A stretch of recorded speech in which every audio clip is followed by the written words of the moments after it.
Muy buenas noches, es un placer saludarles en este jueves 26 de septiembre del año 2024. Bienvenidos a su programa de análisis político Contrapunto. Y bueno, agradecemos a nuestro patrocinador, Café Don Tomás, el mejor café de Veracruz, café de altura. Usted lo puede adquirir al 273-117-0598. Y entramos en el tema, un tema muy interesante que vamos a hablar el día de hoy.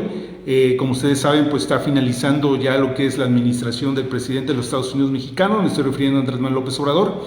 Y bueno, con ello se encuentran con nosotros que vamos a analizar precisamente lo que fue estos 6 años de gobierno, y me da gusto presentar al maestro Daniel Méndez Vivanco. Maestro, buenas noches. Estimado Marco, me da mucho gusto volverte a saludar y sobre todo que me permitas externar mis puntos de vista como lo he venido haciendo gracias a la amabilidad de tu atención delante del auditorio que siempre te sigue en estos programas. Saludo a tu invitado, que es una persona que yo le tengo una alta estima, a él y a toda su familia. No menciono el nombre para que tú lo puedas presentar, pero desde aquí el afecto que le tengo. Gracias, maestro Daniel, y también me da gusto presentar al maestro Alejandro Quesada Covil, quien es pues de alguna forma militante del partido de Movimiento de Regeneración Nacional Morena, y que bueno, nos va a dar sus puntos de vista sobre lo que fue precisamente este gobierno de Andrés Manuel López Obrador. Como ustedes saben, y bueno, reiteramos, estamos ya a días de que finalice este gobierno del presidente López Obrador, donde precisamente fue el 2018, en diciembre del 2018, donde asumió el control, después de haberlo intentado en 2 ocasiones con el Partido de la Revolución Democrática, en el primera fase, y posteriormente con la última donde gana Peña Nieto, en la primera fase donde le anunciaba que era un fraude que se habían cometido en esa ocasión, señalando de la forma en cómo iba ganando. Y bueno, sabemos precisamente toda esta cuestión que se dio en ese entonces con las campañas, donde finalmente el ganador fue Felipe Calderón Hinojosa. Posteriormente vuelve a participar y pierde con Enrique Peña Nieto. No obstante, sigue intentándolo, y ahora, después de que la gente analizó y vio un gobierno panista que no se dio los resultados, un gobierno priista que tampoco, bueno, se le dio ahora sí la oportunidad al todavía presidente Andrés Manuel López Obrador, que asumiera el cargo, en este caso como presidente de los Estados Unidos mexicanos, precisamente con otro partido llamado, y que fundó, llamado Morena, conocido como Movimiento de Regeneración Nacional. En estos 6 años me gustaría, bueno, conocer el punto de vista de Alejandro Quesada sobre cómo has visto su gobierno durante estos 6 años del presidente Andrés López Obrador. Pues bueno, antes que nada, Marco, muchas gracias por el espacio, por la invitación.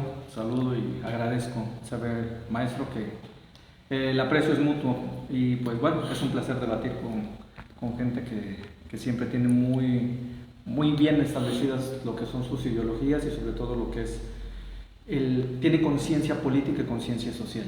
Gracias. Bueno, partiendo desde este punto, nosotros lo que vemos ahorita en el gobierno de Andrés Manuel López Obrador, si bien en el 2006 fue un proceso muy atropellado, con lo que citabas, cuando Felipe del Sagrado Corazón de Jesús Calderón Hinojosa se viste como presidente, fue un revés a la endeble democracia mexicana. ¿A qué me refiero con esto? Abriendo un pequeño paréntesis, no hay que perder de vista que cuando Fox obtiene la alternancia, logra la victoria, obtiene la alternancia después de 60 años de priismo, y eso a la gente la exacerbó, pero no hubo un cambio real en el modelo económico político, aunque la sintaxis internacional era muy diferente a lo que vivimos ahora.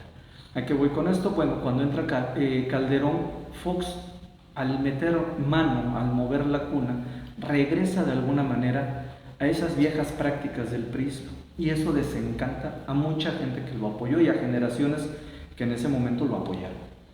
Esto viene en apelación a lo que comenta. 6 años después, cuando viene la elección de Enrique Peña Nieto, aún se vivía en esa sintaxis, en ese contexto donde existía un medio único y hegemónico de comunicación, como lo que eran las televisoras, y que tenían radio, televisión y periódicos.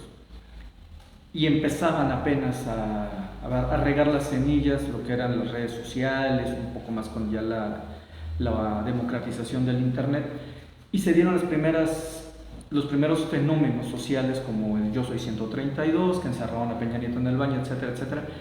Y yo creo que desde ese momento el régimen neoliberal no supo digerir lo que se venía, y quien sí supo de alguna manera capitalizarlo fue lo que se estaba cocinando como lo que conocemos ahora como lo que es el Movimiento de Regeneración Nacional y el Movimiento de la Cuarta Transformación. Cuando Andrés Manuel llega avasallando como pocas veces, se lo habíamos visto, superado solamente por la elección actual con la doctora Claudia, y no propone solamente un cambio de gobierno, propone un cambio de régimen. Tan es así que estaban muy espantados por ahí los de la ahora oposición en que iba a venir un nuevo constituyente, que iba a venir una nueva constitución.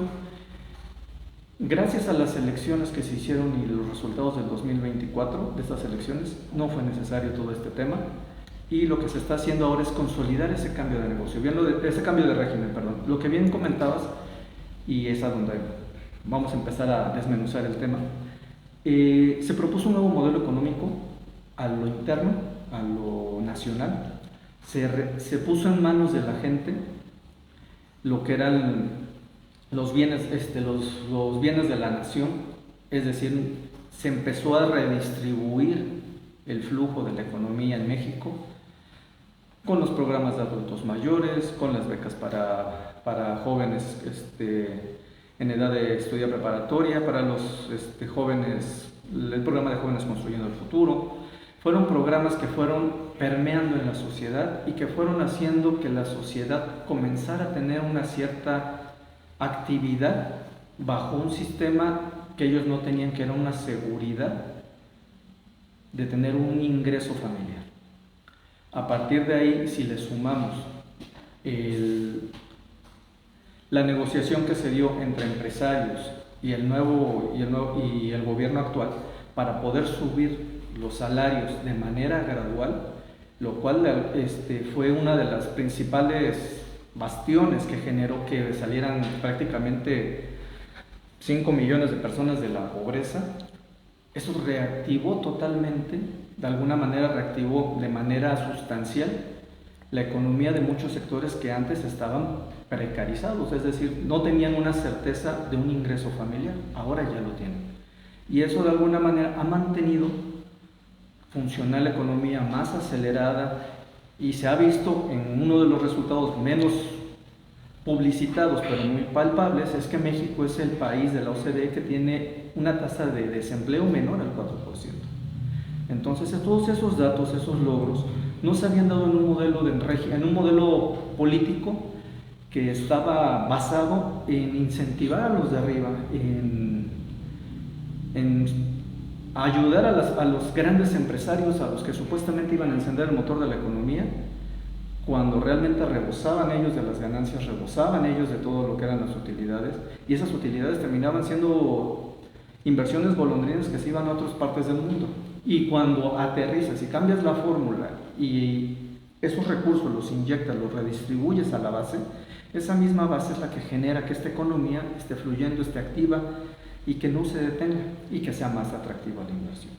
Entonces eso para mí serían así como que los puntos contextuales de los principales logros que ha tenido esta administración. Maestro, 6 años que están por finalizar el presidente, ¿se han visto los resultados? Mira, ante la pregunta que me haces, y yo quisiera nuevamente centrar a nuestro público lo que ha sido mi posicionamiento político, ¿no? Y centrarlo en este aspecto, ¿no? A mí me tocó, lo digo de manera reiterada, me tocó apoyar al movimiento de Andrés Manuel López Obrador las 3 veces que él participó para la contienda a la presidencia de la República, y en estos momentos aunque considero que hay que dejar que pase más tiempo para poder hacer una evaluación ya absoluta e integral, pero sí considero que ya tenemos más elementos en los cuales emitir un juicio. Es cierto que ha habido logros, pero también ha habido graves errores. Desde mi punto de vista, yo tendría que ir diciendo, Marco, de una forma relativa y partiendo de un juicio, un juicio bien objetivo y sin el apasionamiento de la camiseta partidista. Yo pienso que lo que ha estado sucediendo es que a cada uno de los propósitos de que se planteó el proyecto de la Cuarta Transformación, y por eso meto el factor relativo, se han venido dando también la otra cara de la moneda. ¿Qué ejemplos tendría yo que decir para ir ilustrando y reforzando mi punto de vista? Bueno, sí considero que, porque fui una de las personas en aquellos primeros días de la administración actual y basado en aquel activismo político, una de las cosas que yo defendí fuertemente fue el asunto de los programas sociales. ¿Y por qué lo defendí con ahínco? Bueno, porque tú y yo lo hemos comentado, no somos personas que nos convenza el neoliberalismo, que nos haya convencido el funcionamiento de los tecnócratas como clase gobernante, y los programas sociales eran necesarios. ¿Qué hubiera pasado si, por ejemplo, lo tengo muy presente en aquellos años de la campaña presidencial, la lucha por la campaña presidencial, esta que le permitió llegar por fin al resultado exitoso? ¿Qué hubiera pasado si José Antonio Meade hubiera ganado? Y ahí lo que yo pienso que hubiera sido el escenario es, porque lo había declarado José Antonio Meade, que su administración se iba a dar con un reforzamiento, se iba a pasar, ahora sí que habría que utilizar esa comparación, se iba a pasar a un plan C de las reformas estructurales de Enrique Peña Nieto en su gobierno, Enrique Peña Nieto, que fueron un fracaso. Y que además, con esa arrogancia que caracterizó a los tecnócratas, porque incluso llegaron a decir: de aquí ya nadie nos quita, pues ya vimos lo que se dejaba venir.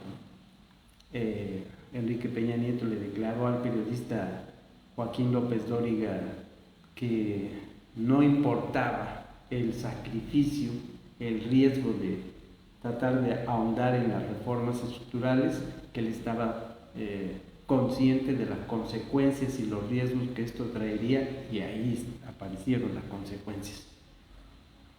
Pero son varios ejemplos que tendría yo que ir citando. Los programas sociales sí eran necesarios. Si no hubiera ganado López Obrador aquel año del 2018, las movilizaciones iban a estar a la orden del día. Eso iba a ocurrir. Se iba a desestabilizar el país socialmente. Finalmente ganó López Obrador, y lo que hemos visto, una instalación de programas sociales que ahora parece ser que se van a ampliar con la presidenta electa, que está por tomar posesión en estos días. Insisto, eran necesarios los programas sociales.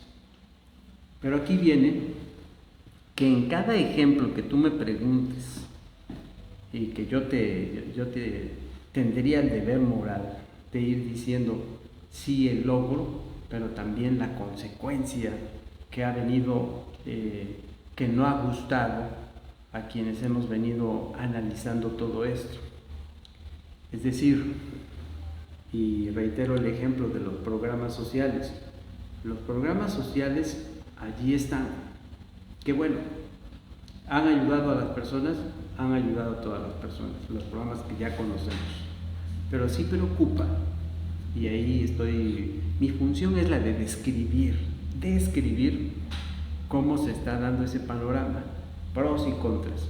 Entonces, los programas sociales están ahí, pero sí preocupa desde el punto de vista económico. Yo ahí haría otra aceleración. El reporte que tenemos es que las finanzas no andan bien. Las finanzas penden de un hilo. En estos días de la semana que han estado transcurriendo y las horas, no lo deseo, pero parece ser que pudiéramos entrar en una recesión económica. Ya vimos que debido a la reingeniería que él ofreció, que él prometió, que él advirtió en aquel discurso del domingo que ganó la elección, el primer discurso en el hotel donde estaba su búnker, él dijo vendría una reingeniería y lo ha estado cumpliendo, pero ¿a qué costo? Entonces, no podría yo hablar de echar campanas al vuelo. Tengo yo, como dice el presidente de la República, tengo yo otros datos y hemos estado observando un retiro de inversiones de nuestro país.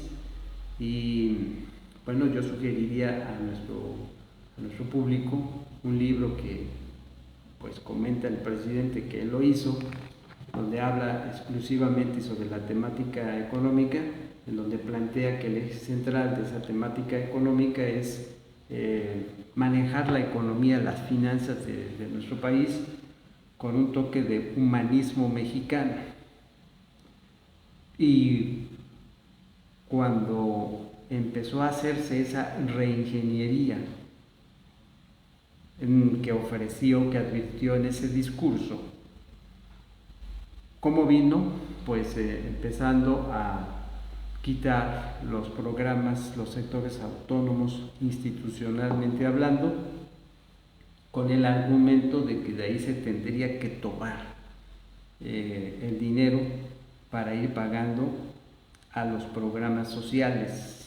Y luego los que declaramos impuestos, y lo digo con conocimiento de causa porque yo soy un contribuyente, y las contribuciones que tengo que pagar son fuertes. Hemos estado observando con preocupación porque de ahí han salido los dineros para ir subsidiando esos programas sociales, y lo que ha estado ocurriendo es que ha sido bajo la afectación de quienes estamos declarando impuestos. Aquí está uno. Yo he experimentado 2 adeudos ante la Secretaría de Hacienda y Crédito Público, adeudos que a su vez, me perdonan la redundancia, que a su vez me adeuda la Secretaría de Hacienda y Crédito Público, y les digo las cantidades. Una es alrededor de 100,000 y fracción, otra es de 100,000 y fracción. Es el momento en que no se me paga, pero sí, cuando el presidente de la República dice que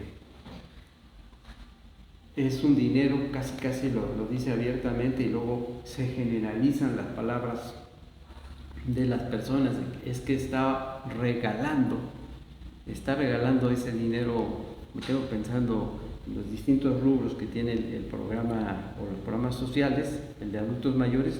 No está regalando el dinero, porque ese dinero sale de nuestros impuestos y se ha estado sacrificando a quienes somos los contribuyentes, la base gravable que siempre se ha sacrificado con las administraciones pasadas y ahora está ocurriendo en la actualidad.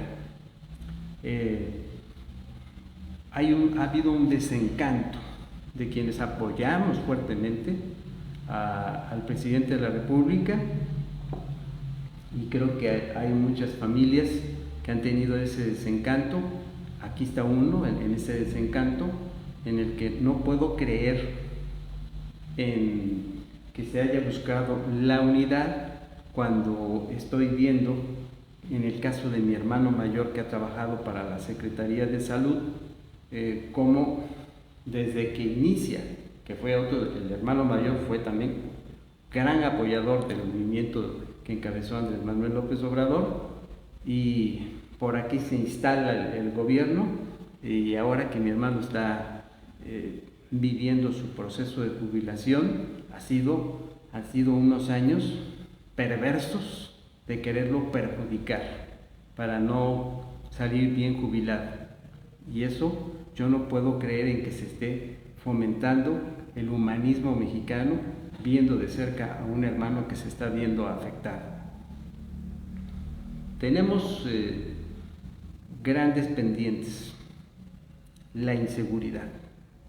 La inseguridad es un plan que ha fracasado y parece ser que viene ese empecinamiento con la nueva administración que está por entrar el próximo martes, un empecinamiento en querer seguir ese plan de abrazos y no balazos.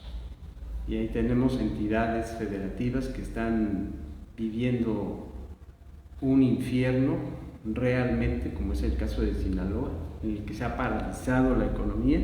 Tenemos el caso del estado de Michoacán, el estado de Chiapas, el estado de Guerrero. Entonces ahí está una deuda, más bien yo diría, es una deuda pendiente, gravísima. El caso de los estudiantes de Ayotzinapa, que el propio presidente de la República ha tenido que aceptar que quedó como deuda pendiente. Y el otro pendiente es el sector salud. Provengo de familia de médicos y tampoco podría yo echar campanas al vuelo en que el sector salud sea un ejemplo como el de Dinamarca. Dijo el presidente en el informe, es que ya llegamos o rebasamos a la misma Dinamarca, que hasta circuló en las redes sociales como la primera ministra de Dinamarca, cuando está dando su informe al Congreso de allá, todas empezaron a reír, todas y todos empezaron a reír. En un sector salud cuyo plan que se trazó no fue el indicado. Yo pienso que echar abajo el programa que estaba antes del INSABI, el del Seguro Popular, yo tengo la información por provenir del medio de la medicina que estaba funcionando bien, que había corrupción entre los funcionarios. La corrupción siempre ha estado con el PRI, ha estado con el PAN como gobierno y sigue estando en la actual administración. La corrupción es una cuestión lacerante que hemos venido arrastrando como sociedad mexicana, históricamente hablando. No me atrevería a decir que ya la corrupción ha ido disminuyendo porque se ha ido viendo de arriba hacia abajo. Tengo mis argumentos. Tampoco podría yo considerar y aplaudir que la pobreza se ha ido disminuyendo, ¿no? Mis desconfianzas son cuando el discurso oficial, porque así se ha manejado, nos traza informes burocráticos, pero que sabemos que distan mucho de la realidad. Nomás basta con que salgamos todos los días a la calle y como la cantidad de personas que van en aumento pidiéndole dinero a uno para que los traigamos de nuestro bolsillo. Quiero pensar que los programas sociales, cuando dice el gobierno de Morena, los programas sociales ya eliminaron o disminuyeron considerablemente, pero creo que han utilizado el término, eliminaron la extrema pobreza y ahora se pasa a otra fase que es la pobreza. Quiero pensar que al empezar a dar los programas sociales, aquellas personas que estaban en la extrema pobreza, bueno, sí, en aras de la ecuanimidad, vieron una mejoría de empezar a recibir un ingreso cada 2 meses o cada 3 meses que se hacen estos pagos, pero no es suficiente. No es suficiente, ¿por qué razón? Porque ha venido una actitud pasiva de todas esas personas, porque aquí la idea es, se reciben los programas sociales, las becas en todos los rubros, pero las personas tienen que llevar a cabo un espíritu emprendedor, no quedarse conformados con eso que reciben como ingreso económico.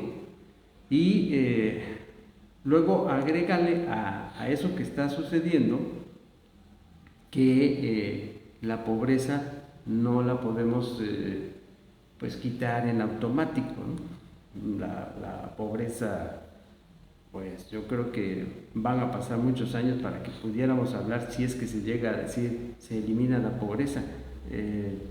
Acuérdense las expresiones de Jesucristo, que son una sentencia muy, muy fuerte. A mí me lacera mucho, me simbra mucho esas palabras de Jesucristo, cuando aquella mujer que está en una reunión en la casa de Mateo, que era el anfitrión para recibir a Jesucristo, esa mujer que sale de la cocina y le enjuga con sus lágrimas los pies de Jesucristo, y luego envuelve con los pies de Jesucristo con su cabello y unos perfumes muy finos, y que Judas Iscariote le dice, le increpa, le dice, pero ¿cómo, maestro, puedes permitir eso? Que son perfumes carísimos, que bien podrían invertirse, bien podrían utilizarse, bien podrían canalizarse en las causas que tú quieres, en el plano social y en el plano espiritual. Y porque de Judas Iscariote era el de las finanzas, era el tesorero. ¿Y qué contestó Jesucristo? Déjala, porque a los pobres siempre los van a tener aquí, pero a mí no siempre me van a tener. En ese aspecto, conforme nos vayas preguntando, fíjate nada más y fíjense lo que se derivó de los programas sociales. Algo que ya me recordó, escuchando a mi querido Alejandro, el salario mínimo. Es muy cierto, por eso tiene que venir la afirmación de algo, porque se tiene que dar esa afirmación, pero luego la negación y su porqué. El salario mínimo no se había dado, cierto, en presidencias de la República, del PRI, en gobiernos del PRI y del PAN, no se había dado un aumento al salario mínimo como el que se ha logrado en esta administración federal. Pero es un salario que se ha pulverizado por el nivel inflacionario que tenemos. Veamos lo que nos dicen los economistas. En estos momentos, nuestro país pasa por un alto nivel inflacionario. Y eso que se logró, que se aplaude, está pulverizado por el alto costo de la vida, mi querido Marco. Así es, maestro. Y bueno, esta situación que usted comenta, sobre todo lo relacionado a los programas sociales, que efectivamente vimos un presidente que se dedicó a apoyarlos, a los adultos mayores, a los jóvenes con estos recursos, y que bueno, ya dependerá de cada quien, ¿no? Porque luego se da mal uso de los recursos. Me estoy refiriendo a las mismas familias de los adultos mayores, que se puedan aprovechar los hijos o los nietos, pero ya esa conciencia, igual lo de los jóvenes, y el dinero se lo malgastan o lo invierten, porque también ha habido jóvenes que tengo conocimiento que lo han sabido invertir.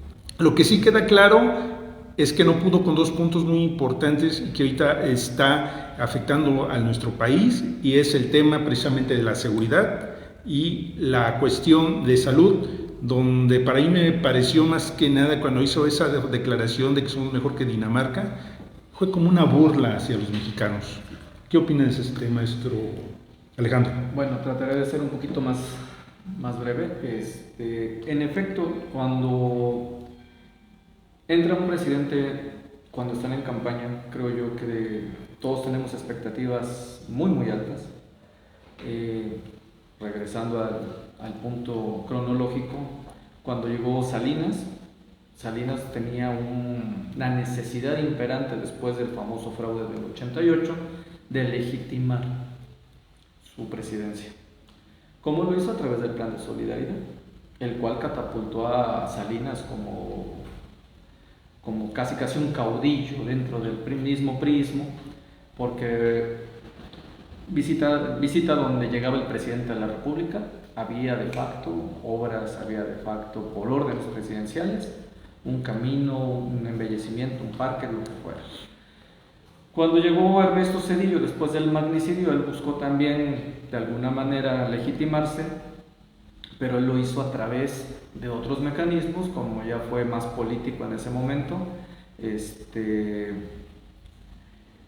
El tema, por ejemplo, de cambiar de facto la Suprema Corte de Justicia de la Nación, y dándole también, por el error de diciembre, ciertas accesibilidades a la inversión extranjera a través de los famosos bonos. No me acuerdo cuál será el nombre de ellos, bonos. Sí, era el tesobonos. Tesobonos, gracias por la palabra.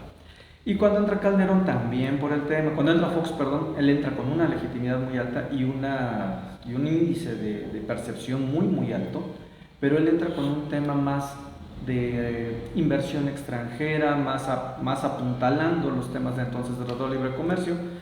Con Calderón viene otro bajón en el tema de legitimidad, y él cómo lo hace con la guerra contra el narco, ¿sí? Declarándole la guerra a un tema que no se había o que se pasaba desapercibido, o los demás gobiernos decían como que no te vi, que era el tema del narco. Tan es así que lo hacían como que no te vi, no te veo, no te escucho, que cuando fue el magnicidio de Colosio, hubo indicios de las mismas fiscalías que señalaban que se involucraba el narco dentro del magnicidio, y lo hicieron a un lado del tema. Fue un asesino solitario, fue Mario Aburto, y el tema del narcotráfico lo hicieron a un lado. ¿Sí? Cuando viene Calderón y dicen virtualmente que golpea al avispero, tratando con todo el poder del Estado, firmando aquel famoso Plan Mérida, que permitió el ingreso de armas en despoblado al gobierno mexicano y que terminó en manos de los narcos, y disparó inmediatamente a los homicidios en México. Hay un libro de de Andrea Scherler, que se llama México en la niebla de la guerra, y las conclusiones que da son muy puntuales, muy puntuales, pero también muy dramáticas. Andrea Scherler visualiza o evidencia dentro de su libro cómo se disparan no solo las muertes durante el sexenio de Calderón. No es justificación de lo que voy a comentar, porque pueden consultar el libro, sino que él empieza a hacer una comparativa de gráficas de homicidios vinculados a ajustes de cuentas y a temas del narco, la tasa de edades. Y antes esas edades iban de entre los 30 a los 50 años.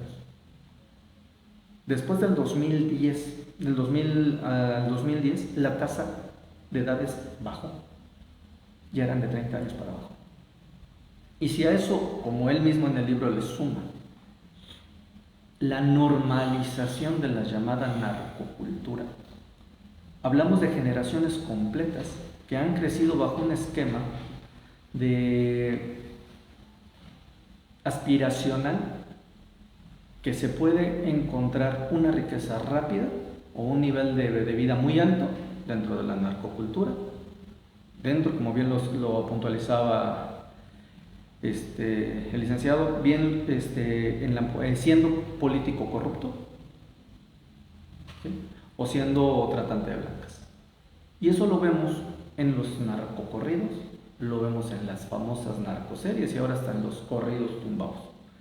Y todo eso viene porque Andrea Scherler lo sentencia de una manera dramática, que es una de las conclusiones que tú puedes ver en ese libro, es que esto es generacional, desafortunadamente.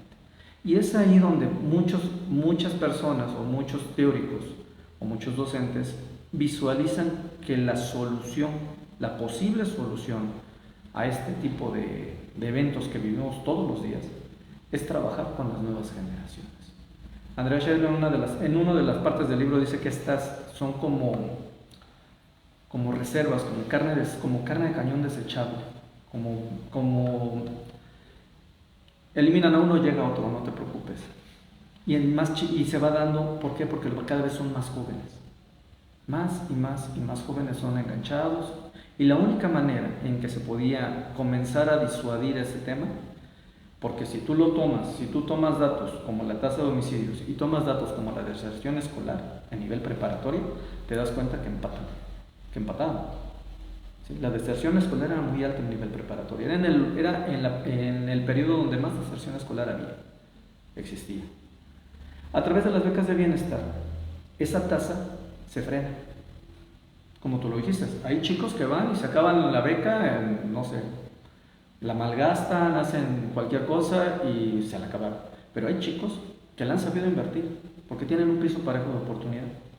Y eso es lo que de alguna manera tal vez no es un programa perfecto o ideal, pero les brinda tal vez un piso parejo de oportunidades aquí. Si tú lo aprovechas, de aquí puedes despuntar. Pero hay otros chicos que a lo mejor están en ese bucle de narcocultura, de narcocorridos y que tristemente no supieron aprovechar esa oportunidad. Esos programas van más hacia ese punto, hacia las nuevas generaciones. Obviamente existe el poder del Estado para poder avasallar, como lo hacía Calderón, decía él, daños colaterales, cuando existían esas matanzas de inocentes que fusilaban prácticamente y les sembraban las armas, de lo cual está redactado también en varios libros. Y todo lo que se ha hecho en este sexenio, no digo yo que sea perfecto, porque como bien lo dices, hay traspiés muy marcados y hay pautas que se pueden perfeccionar, pero hay programas que de alguna manera, los han publicitado de manera dolosa, a hacerlos ver como si fueran programas que no aportan o que están mal vinculada la ideología de. Yo creo que la apuesta de este tipo de programas es a futuro, no es a resolver el tema de tajo, como lo hizo tal vez Nayib Bukele en Salvador, de meter a todos a la cárcel, pero estamos hablando de que hay una diferencia abismal entre territorio y nivel poblacional. ¿Sí? Entonces, aquí lo ideal, no creo yo que sea dinamitar el tema de los abrazos y no balazos, sino que es más de fondo, el tema de apostar por las nuevas generaciones, de tenerlos ocupados, de darles un piso de oportunidad y sobre todo de tener un joven que tenga, un joven que brinca, un joven que se impulsa, de alguna manera contagia a su gremio. Un joven que realmente aprovecha las oportunidades y destaca, es un ejemplo propositivo. Cuando por el otro lado de la baraja, tenemos a jóvenes que quieren destacar con la moto nueva, siendo el halconcillo de algún traficante, y a eso aspiran y no se dan cuenta que su tiempo de vida pues, es demasiado corto, ¿no? En este caso, pues coincidimos que en el tema de seguridad pues, no se dieron resultados con el presidente Andrés Manuel López Obrador. De ahí, bueno, de que hoy en día pues se siguen dando estos enfrentamientos. La última situación que sabían, bueno, la captura del famoso narcotraficante Mayo Zambada, y que eso originó también un conflicto interno entre el grupo de los Chapos y de los Mayos. Pero en síntesis, en conclusión, el gobierno no ha sabido darle solución a este problema de la inseguridad. Hablabas, maestro Alejandro, sobre Nayib Bukele. Yo recuerdo a Salvador que no se podía ingresar a Salvador por los maras. Era una situación caótica lo que se vivía. Hoy en día, Nayib Bukele en El Salvador está poniendo orden en este rubro de la seguridad. Y no así en México, maestro Daniel. Sí, desde luego, mira, escuchando a Alejandro que dice que había que ahondar más en la cuestión de la seguridad, sí, había que ahondar más, pero aquí ese ahondamiento tiene sus matices muy especiales. El proceso educativo, el proceso pedagógico para cambiar la mentalidad de las nuevas generaciones, pues se va a llevar un buen tiempo, ¿no? Pero aquí de lo que se trata es la parte operativa de los cuerpos policiales encargados de combatir la inseguridad y a los grupos criminales. Entonces, esa política, que bueno que me haces esa pregunta, en ese ahondamiento, esa política que se implementó, les voy a comentar lo que yo he estudiado. O sea, ¿qué es lo que está sucediendo? Se crea la Guardia Nacional, que ahorita también es otra cosa que está en el ojo del huracán. Se crea la Guardia Nacional y cuando se le asigna a las Fuerzas Armadas la función policíaca de salir a las calles, siendo que en la campaña política, después de fuertes críticas y fuertes señalamientos que hacía el presidente de la República en aquellos momentos como candidato al ejército mexicano, y se acordarán que dijo, al ejército lo voy a regresar a sus cuarteles. Bueno, sucedió todo lo contrario. Sucedió todo lo contrario porque les traigo a la memoria cuando él estuvo 2 veces en el programa de tercer grado ya como presidente electo, de ese discurso encendido de que se iba a mandar a las Fuerzas Armadas a los cuarteles. Nunca se me va a olvidar a un presidente electo que me recordó mucho a Vicente Fox, porque dijo, por ejemplo, Vicente Fox dijo algo así cuando la primera, ya como presidente electo, tienen que hacer un recorrido por las secretarías. Empezó por la Secretaría de Hacienda y Crédito Público. ¿Y cómo salió el presidente Fox? Con un rostro desencajado. Y lo único que puedo decir ante la rueda de prensa, la entrevista de banqueta, como se conoce, dijo, no, espérense tantito, así como hablaba, ¿no? Y en aquellos momentos, ¿no? Espérense tantito, pero las cosas no son como las pintan o como las pintábamos. Vengo de una reunión con las máximas autoridades de la Secretaría de Hacienda y Crédito Público y no se pueden imaginar cómo está la situación, todo desencajado. Bueno, yo pienso que ahí le leyeron la cartilla, ¿no? Porque es muy fácil prometer en campaña a luego cuando ya estás en la realidad administrativa que se te está exponiendo, ¿no? Y en tercer grado estuvo en la segunda, eso ocurrió en la segunda reunión con los de tercer grado, López Obrador, presidente electo, también se toca el tema de combate a la inseguridad, y es un rostro serio, es un rostro desencajado, en donde dice, espérenme, las cosas no son como estaban describiéndose, como se estaban utilizando, como se estaban exponiendo. No se imaginan el problema, la magnitud que tiene esto. Y entiendo que a partir de eso se implementa esa política de los abrazos y no balazos, como lo hemos conocido coloquialmente. En ese sentido, lo que vino como consigna es que las Fuerzas Armadas, hasta estos momentos, las Fuerzas Armadas, junto con la Guardia Nacional, solamente hicieran acto de presencia cuando se estuvieran cometiendo los actos delincuenciales, las pérdidas de vidas humanas. Ya lo he dicho aquí en el programa, retomando la investigación de alguien que admiro muchísimo, como lo es Eduardo Guerrero, especialista en seguridad en el país. Me acuerdo que derivado de esas investigaciones dijo Eduardo Guerrero, ¿saben cómo les dicen, cómo les conocen a los de la Guardia Nacional? Los guardianes, los reyes de la cuadra, de la banqueta hasta ahí. ¿Por qué razón? Porque hasta ahí llegan, ¿eh? Pueden estar presenciando el acto criminal, el acto delincuencial individual o colectivo, pero nadie se mete. Eso es lo que ha estado sucediendo. Entonces, yo estoy de acuerdo, soy pedagogo, soy profesional de la educación, yo estoy de acuerdo en que en que haya un cambio de mentalidad que se busca a través de un proceso pedagógico, pero eso no va a ser de la noche a la mañana. Pero lo otro, ante la incidencia y ante el avance territorial de los grupos criminales, pues los cuerpos de seguridad del ejército mismo no se pueden quedar cruzados de brazos, no pueden seguir con esa situación de que hagamos acto de presencia, que nos vean uniformados, porque eso va a inhibir el delito. Eso es una cuestión infantil.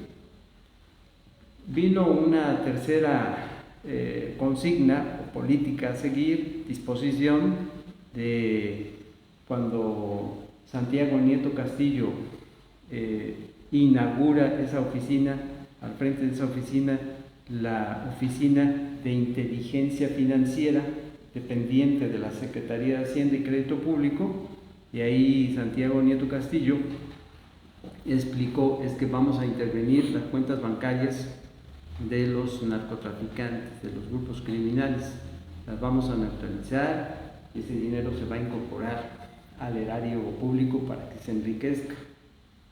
Y después ya vimos qué final de Santiago Nieto Castillo, que yo lo admiraba porque me imaginaba a un político enhiesto, honesto, como al interior de su partido, bajo fuego amigo, cómo le vino esa desacreditación de su imagen, que tuvo que dejar el cargo y llega Pablo Gómez. Y Pablo Gómez ha hecho algunas explicaciones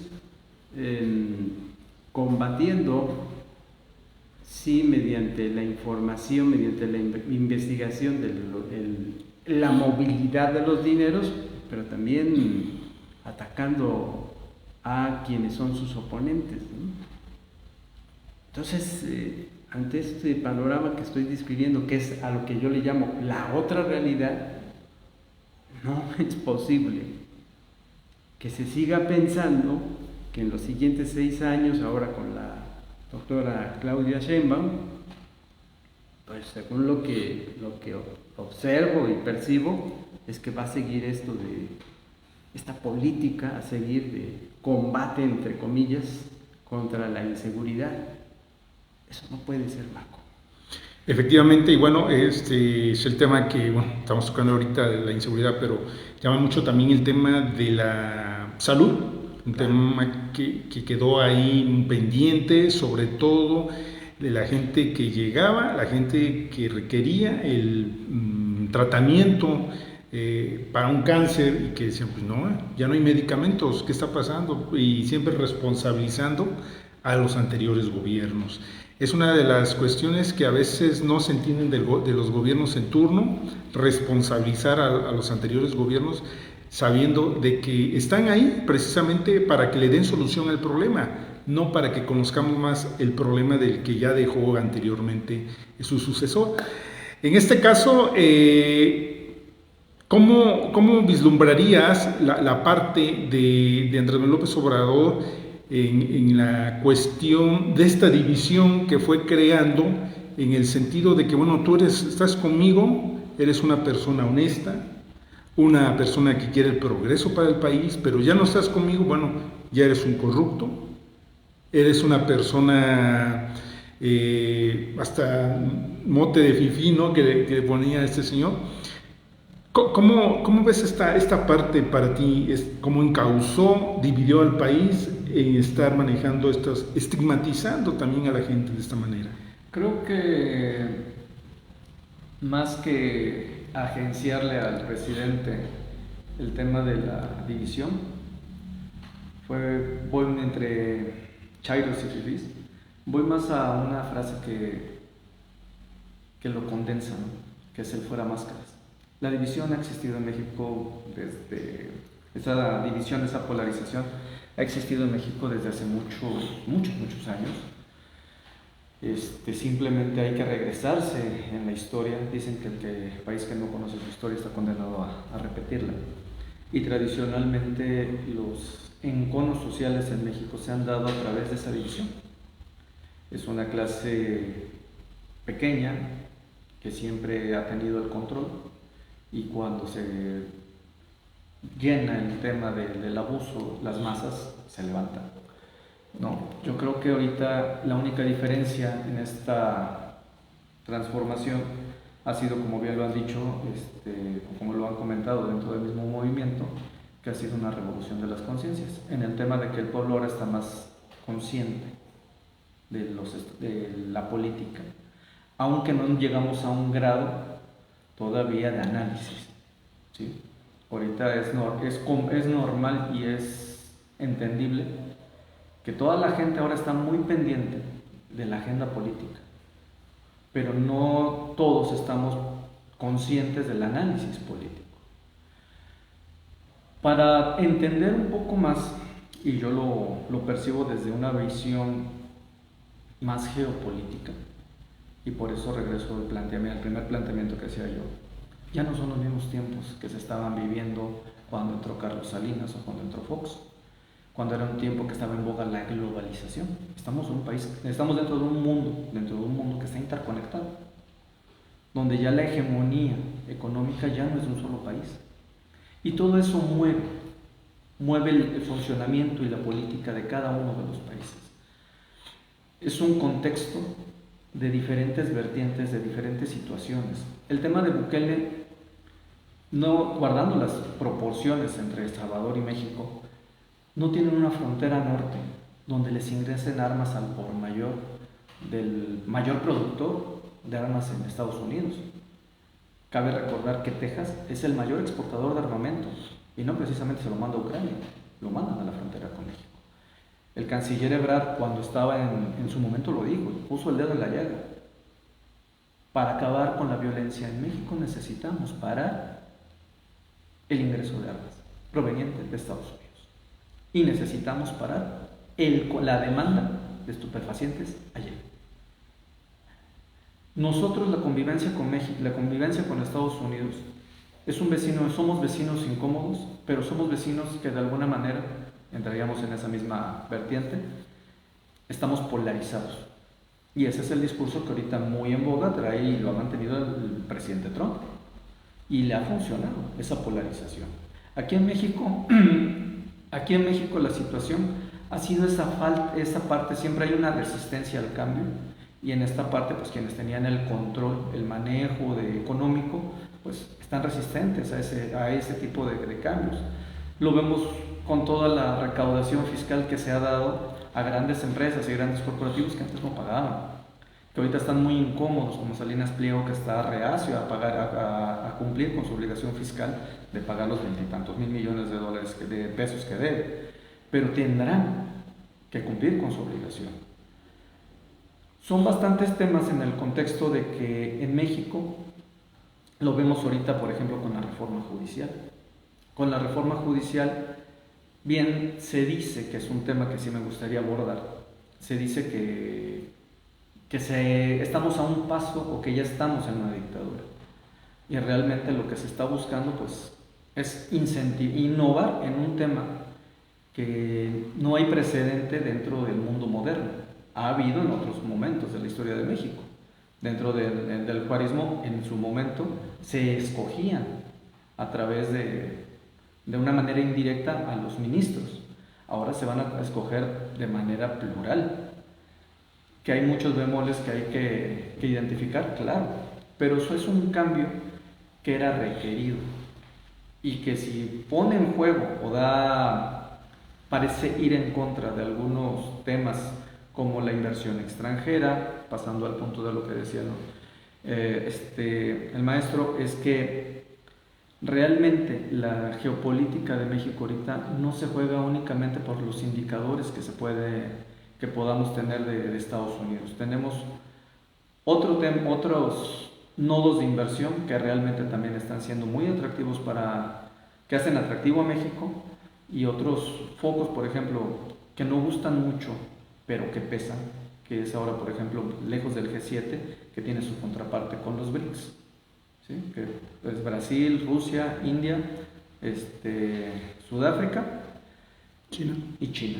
Entonces, ese tipo de nuevos jugadores son lo que puede generar el pie de la balanza para que las decisiones de la nueva economía, de la nueva geopolítica, no dependan solamente de un hilo, como antes era de que si estornudaban en Estados Unidos a nosotros nos daba pulmonía.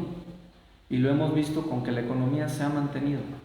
Si bien ya no existe un superávit, o que nunca existió realmente, sino que eran cuentas muy alegres por parte del neoliberalismo. Había una caricatura que alguna vez vi en La Jornada, donde estaba supuestamente en la televisión, estaban dos personas muy pobres y estaban viendo en su pantalla que decía progresa.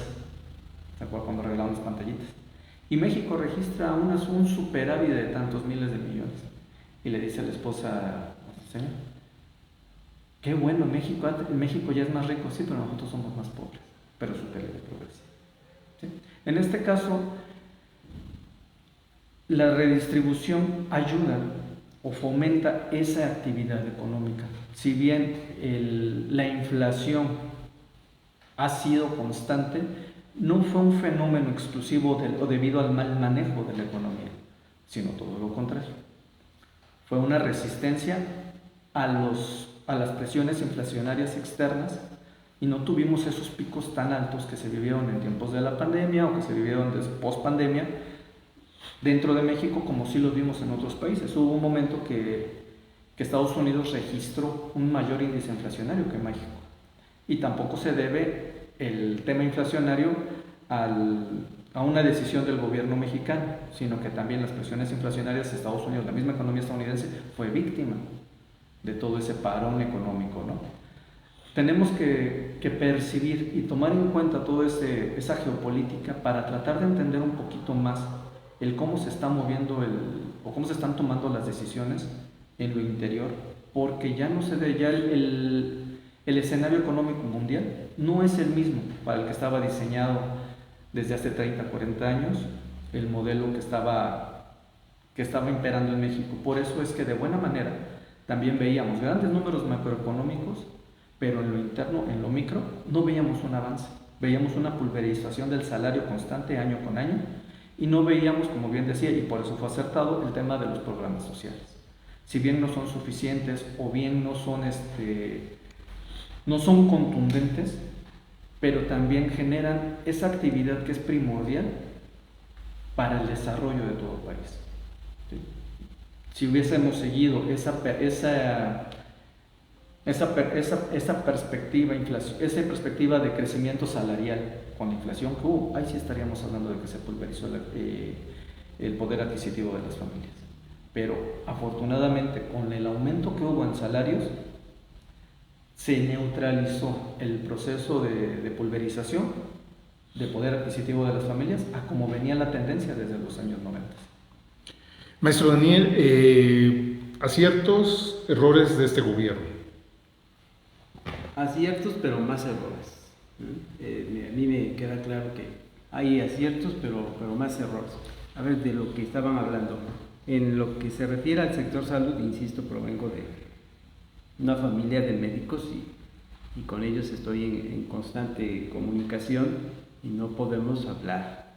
Sería, creo, muy temerario el hecho de decir que el sector salud pasa por una bonanza en el servicio eficaz hacia la población.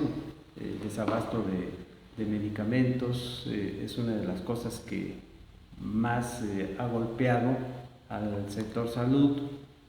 La demasiada burocratización que están teniendo las instituciones que conforman al sector salud. En la pandemia yo no podría decir que fue un ejemplo a seguir en nuestro país. El subsecretario Hugo López-Gatell recibió fuertes presiones por gente especializada del Organismo Mundial de la Salud y de autoridades médicas en la materia por las resistencias, las negaciones al uso de las pruebas exploratorias que urgían para tener ya un diagnóstico más rápido de las personas que pudieran estar contaminadas, infectadas por el coronavirus. Él se resistió muchísimo y provocó grandes pérdidas humanas que se pudieron haber evitado, ¿no? Bueno, hace unos días, ahí está el video, acaba de pasar una declaración del secretario de Salud de Varela, Jorge Alcocer Varela, que es un médico de prestigio, lo reconozco, médico familiar del presidente de la República, pero hacer una declaración de que la política a seguir, las decisiones políticas en materia de salud, no lo hizo el secretario de Salud, no lo hizo el subsecretario de Salud.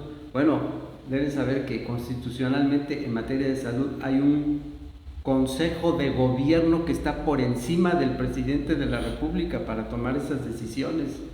Y dice el secretario Varela en estos días, no, esa política que se implementó hacia el sector salud en todos estos años, la hizo el presidente de la República. ¡Wow! Entonces, los perfiles profesionales, ¿dónde quedan?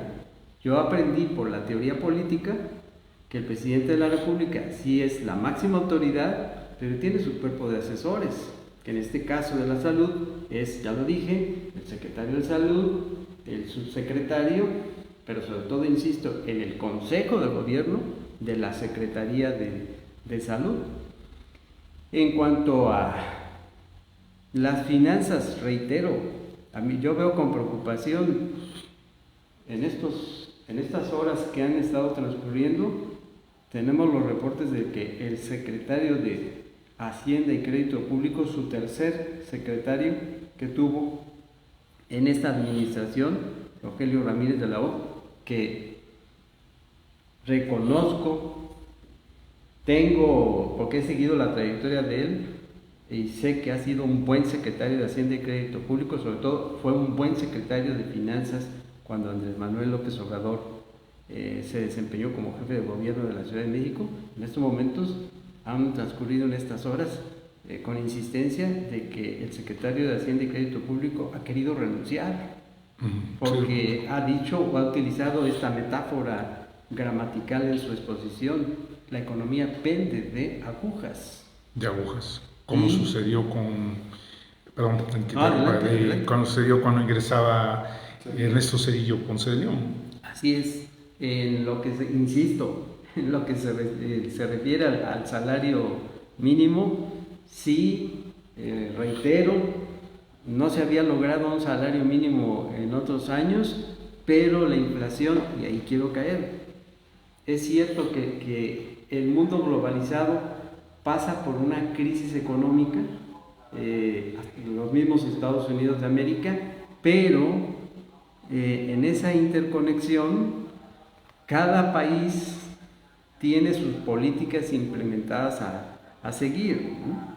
Entonces hay un reporte de que yo tengo otros datos, hay un reporte donde la deuda que ha contraído el gobierno federal es muy fuerte debido a esa forma, lo reconozco también, debido a esa forma de canalizar la economía. Estoy pensando el caso de los programas sociales.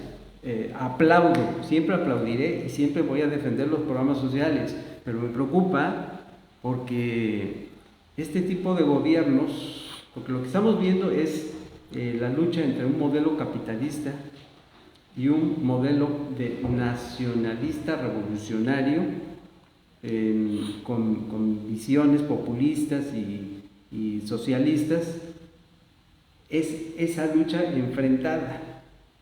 Y lo que nos ha enseñado la historia es que cuando los gobiernos con esa tendencia hacia la visión socialista, basada en el nacionalismo revolucionario de ese viejo PRI, al término de sus gestiones no han salido bien,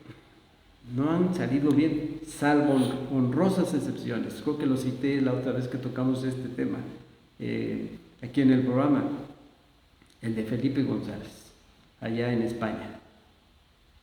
Tan le fue bien, tan manejó bien el área económica, sobre todo el área económica, en España, que le provocó una siguiente reelección a Felipe González, proveniente del Partido Socialista Obrero Español.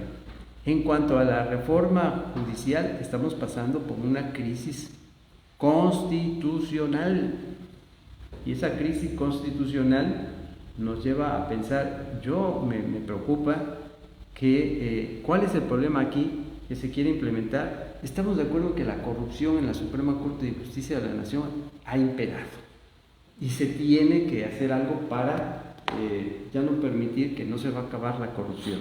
Voy rápido para ir concluyendo, pero sí me interesa tocar este tema de la reforma judicial, en que lo que preocupa y cuestiona es lo procedimental. ¿Qué es la democracia participativa? Sí, es la democracia participativa, que me gusta, pero en ese procedimiento, aquí lo dejo como tarea para un próximo análisis. La gente no tiene, los ciudadanos, las ciudadanas, los que están en la edad de votar, no tienen el marco de referencia de 81, 85 miembros de las listas que se les va a mostrar, de las cuales van a salir 9.